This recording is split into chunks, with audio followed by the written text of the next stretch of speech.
I'd like to ask a question. But before I get to that, I would like to tell you a little bit about me. When I was 18, I left school and went straight into drama school. Over the next 3 years, I learned a lot.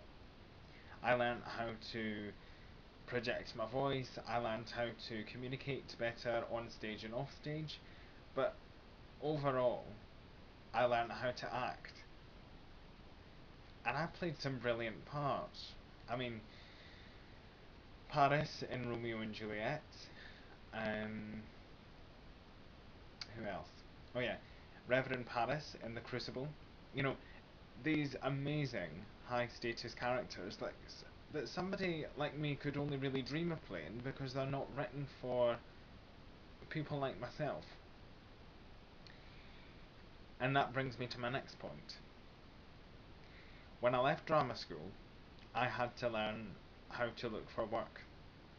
So, I started writing to casting companies, theatre companies, agencies, and the majority of them were really good, I'm not going to lie. But the roles just weren't there. The right roles just weren't coming up. There were roles that I thought I could play, but physically I knew I couldn't. And that saddens me because in today's society where you do see disabled actors, or actors with a disability, any kind of disability, they don't get the recognition as, say, a neurotypical actor gets.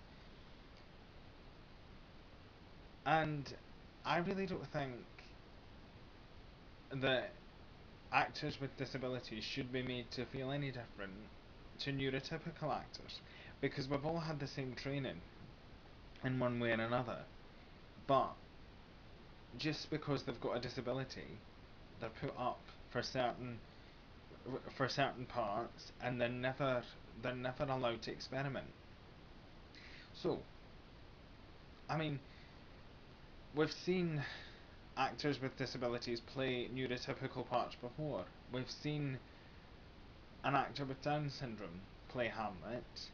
We've we've seen an actor with autism play Christopher in The Curious Incident of the Dog in the Nighttime. So, the parts are there. So why shouldn't they be allowed to be played by disabled actors? Now, please don't get me wrong. This isn't a rant. All I'm trying to say to you is why? Why not? Why can't disabled actors get the same recognition as neurotypical actors? And why can't disabled actors play parts that aren't necessarily written for people like themselves? Why can't they play someone a little bit different? And why can't they live dangerously? And that's the question that I wanted to pose to you earlier. Just very simply, why not?